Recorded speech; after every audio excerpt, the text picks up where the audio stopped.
When you think of like the hallmarks of a really, really one of these types of people, what are the characteristics that should be looking out for if I'm dealing with one such person who is going to try and manipulate me, is going to try and gaslight me? What do they do? They can never be happy for anybody but themselves. They can't be happy for you. They can't be happy for other people. These are the types that if you were to say, hey, did you see that Stephen just got this award? Isn't that so great? He's just nominated for whatever. And they go, I mean, I guess that's fine. When I did this, and they start talking about themselves. They can never be happy for somebody else. They can't be happy for you. They have to find some way to turn the conversation of why the world is so hard and so pitiful for them that the world was against them and they couldn't get it, but they were just as deserving. I mean, I guess that's fine. I mean, I do this, but nobody listens. Nobody really cares. They find that they have a very victim mentality. So 2 is a victim mentality. Everything happens to them in some way. And 3, they can't feel for other people. They don't do emotion. It's always about the perception of what others would think. They're very, very sensitive to how others might portray them. So they're going to give you a different view than they give other people. And so the couple might be terrible, but for a narcissist, they're going to put on a face that the relationship is perfect to everybody else. And everybody goes, you must be so blessed to be married to that person. And you're going, you kidding me? They're fooling everybody. And it's a very helpless position. Have you ever had a narcissist try and prey on you? Yeah. Yeah, I'm in the legal field, man.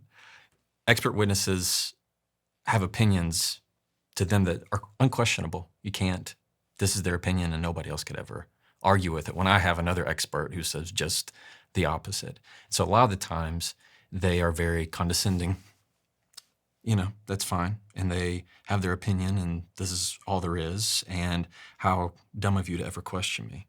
And usually what gives it away is if I feel like this is somebody that, okay, they can't be reasonable. They're never going to give an inch on what's reasonable. I will ask this. I'll say, this is typically in a deposition. I'll say, and you think the jury's going to like that? Or you think other people are going to agree with you? And all of a sudden they kind of change in an instant to be able to match what the jury is going to think. So if I were to say, and you think that's okay, and you think others are going to find that okay, and you think that the jury, when they hear this, they're all going to agree with this very hard line opinion. I've seen it every time where it's only when I reference other people, the presentation of themselves to other people, that they kind of put on a show. Why? Because they know that the perception of the crowd is everything. They need everybody to like them, to fawn over them. They want their idea to be the best. And so they will manipulate the situation to be the chameleon, to make sure that everybody loves them, at least in their mind. It's not a reasonable thought. So they will typically change their opinion to sound more palatable, even though they could have admitted to that 2 hours into the deposition. Do they tend to talk more or less than the average person in the room? Much more. Is there a thin line between just being insecure and being a narcissist? Because one of the things I was thinking about is you said earlier that they tend to bring everything back to themselves. And I was thinking about all the people that I know that if we were having a conversation about your book doing really, really well, the first response to that would be their mention of their own book. Like they would immediately bring it straight back to something about them. And I was wondering, some of those people I just have in the category of just being a little bit insecure. And that they just, they're in a search for validation. So I'm wondering where you think the line might be between sort of narcissistic behavior and just like extremely insecure. Maybe there's not a line. Maybe extreme insecurity is narcissism. Both can be true. I'd say that not all insecure people are narcissists, but all narcissists are insecure. I would say that if I had to give some kind of line, it would be the interest for growth. Insecure people are looking for ways to grow and to secure and attach. Narcissists, they're not looking for anybody to attach onto. They're looking for people to support them, to please them. And so they have no interest in growth. to them, they've learned all they've have to learn. I am the best. I cannot improve anymore. That to me would be the difference. When you dealt with narcissists in your own life and in the courtroom, what is the reason why they couldn't prey on you? What did you do as defense to stop their games, their typical games working on you? I don't chase their words.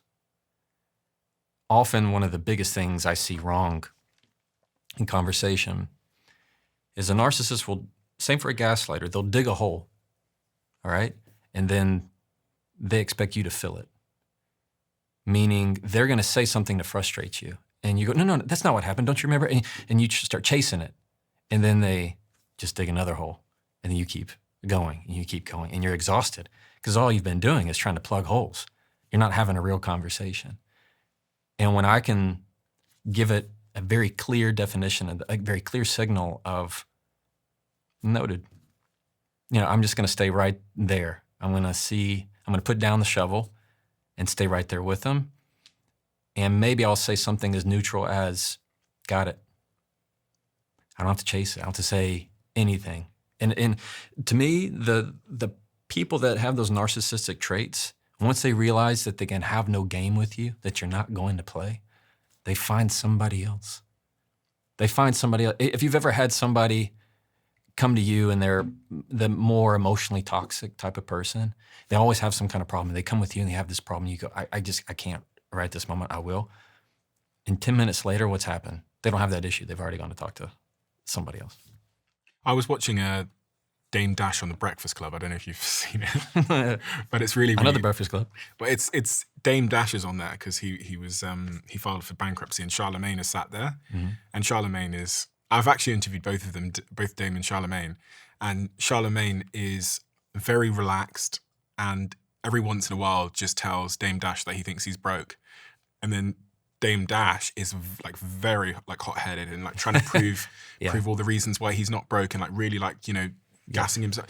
And it's an interesting video to watch. I think it's the more recent one that came out within the last year because it does show, in my view, how to deal with someone who has a significant ego. Yeah, which is Charlemagne just never changes state.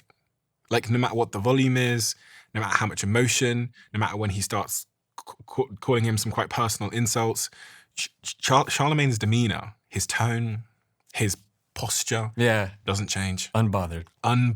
And you can see it's super triggering that you just can't get to this guy. It looks like Dame is really annoyed that he tries to say more offensive things. He goes, you're this, you're that, the other. And it's funny because I was watching it this morning and for me, it kind of tracks with a lot of the stuff you're saying about just not going with them. Yeah. Just not following them because they want you to go somewhere. And there's a certain conflict they want to get in with you. Yeah. And if you just kind of refuse and just stay anchored to whatever your point of view is, it's funny to watch. They want to push you. Yeah. Yeah. My dad, I can remember growing up, I'd be in the passenger seat, he's driving. And you ever had it where you're in the passenger seat and somebody's just rearing a bumper right on them? Mm-hmm. And I'd be looking in the side mirror and I'm like, I kind of start stressing out for him. Dad, somebody's really riding the bumper, right behind him. And I mean, just like clockwork, what he would do, we have shoulders on the roads there in Texas. And rather than trying to speed up or get mad, he would just kind of pull over to the shoulder. And he would say this every time. He'd say, go on with your bad self. Every time he'd go on with your bad self in the rearview mirror. That's how unbothered he was by that. I feel like so many people get road rage. And so many people talk out loud to the cars while they're driving. And it just never got him worked up. And realizing my value and my worth of knowing who I am is not at all determined by where you feel I should go. It goes back to that idea of, if you want to tell me the sky is purple, knock yourself out. I don't have to be right, and you don't have the ability to push me. I can move, and you have your own. I know my lane. I know my speed. I don't have to match anybody else's. So when somebody is unbothered, it's not because they don't care. It's not for lack of care. It's an understanding. It's discernment of knowing, I know who I am in this moment, and why in the world would I try to be anybody else?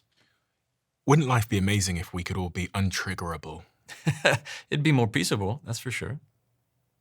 It's interesting because, again, just reflecting on that interview I watched this morning, when Dame Dash calls Charlemagne something really, really offensive, I noticed that as a viewer, I immediately look at Charlemagne to see his reaction to figure out if what Dame Dash just said was true.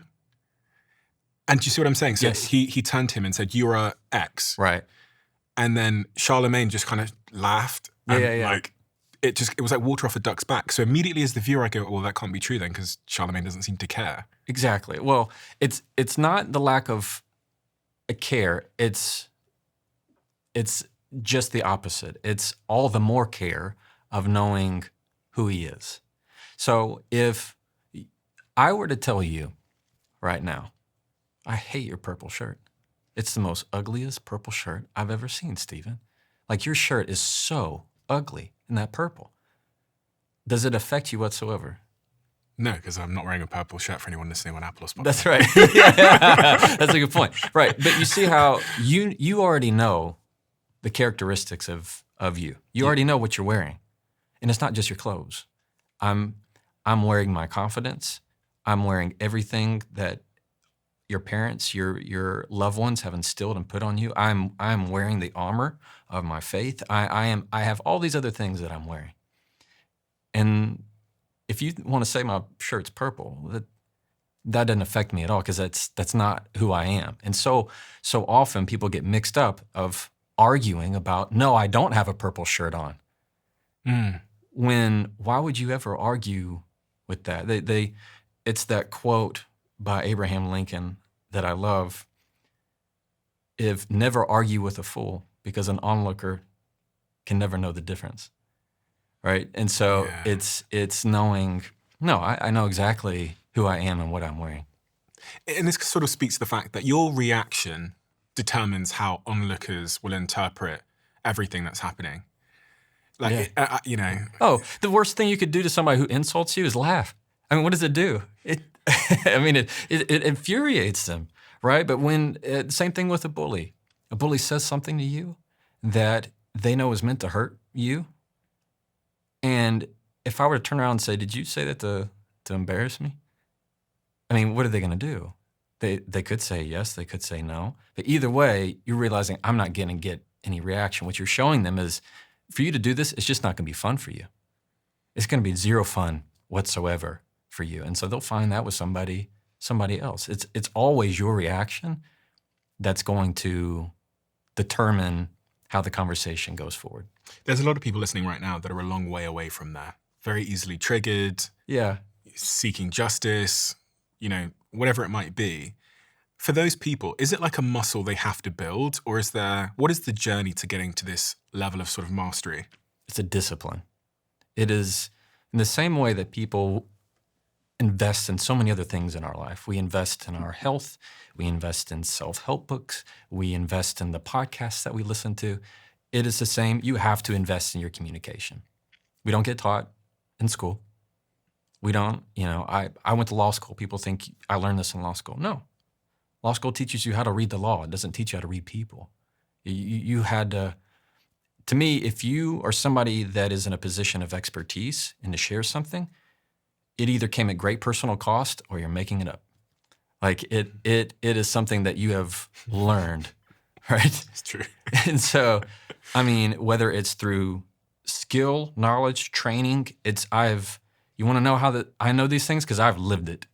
I have been on the bad side, I've been on the good side, and it's never something that's just gonna come to you. We are emotional creatures and we're hormonal creatures. Mm-hmm. So how do you think about our emotions, our hormones, our health, our physical, cognitive state as it relates to like walking into the courtroom and being ready? Like how much of it, because if I've had 0 hours sleep and I'm, I don't know, hungry and whatever else, and I've had an argument and I'm stressed about something, it's going to be significantly harder to show up and be a great communicator and win the argument against somebody. Right. So do you think about these things? All the time. I mean, the emotions are right there connected to the words. And how do you prepare to be ready for battle? It's an emotional awareness of how I'm feeling and also how the other person is. Because if I just respond, if I respond to their emotional reaction, I'll miss it every time. Same thing in relationships.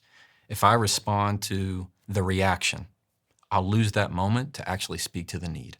So even in the courtroom for me, if I know that I'm a little sleepy, I know I'm a little hungry, I'm a little grumpy, you know what? I can either try and pretend that I'm not, or I might get up in front of the jury and say, good morning, everybody. I have to admit to you, I'm a little grumpy. I didn't eat all that much this morning. Anybody else grumpy? And everybody starts to kind of nod. And now, hey, we all kind of relate, not to my words, but now to the feeling.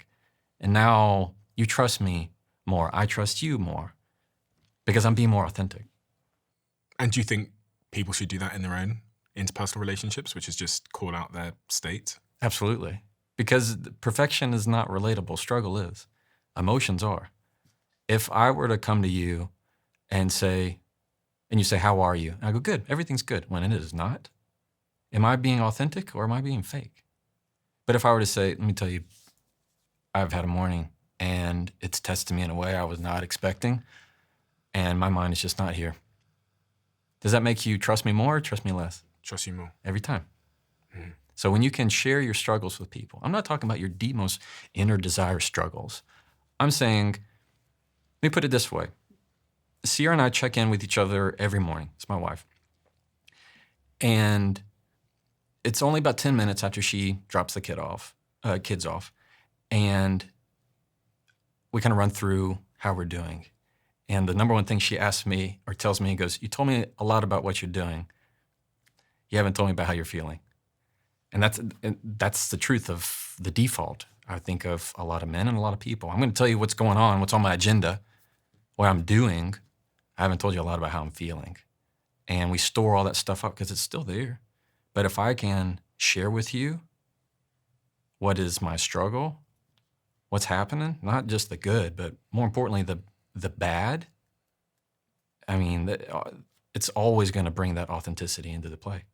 Women and men are very different in many ways. And yeah, we're very different in many ways. Men are, I don't know, it feels like men just, and again, I'm stereotyping here, so it's not all men and of course people are different. But just speaking generally, the stereotype is that men are typically a bit more emotionally composed, or shall I say flat, and women have more emotional fluctuations. One could look at hormone changes throughout the month and talk about why that might be, et cetera, et cetera. I've had many scientists here talk to me about hormone fluctuations and how that impacts how someone feels. But what this means in our romantic relationships is sometimes we meet each other on very different wavelengths. Yeah. So in my relationship, my partner's probably seen me cry once in 7 years, maybe twice, but probably once. I've probably seen her cry 500 times, maybe more. Yeah. So it almost feels like, I'm just going to be completely honest because I just think it's helpful. So you can fuck me up online if you want to, but it sometimes feels like we're a different species. Mm. Like the way that I interact with my guy friends and the way that the sort of wavelength that my romantic partner, my girlfriend operates on, are very, very different. So it's very easy to misunderstand. And we spend a lot of time talking about how men need to be more emotional and more, I don't know, men need to change how they are because it's the problem. But what about the other side of that? Which is, do women also need to think about, do we need to meet in the middle? Is what I'm saying. There's certainly a space to meet in the middle. Like who's right in that? I don't know. Is there a person that's right in this configuration? Am I meant to be way more emotional and or is she meant to be way more composed? Because I think that's often how both sides feel.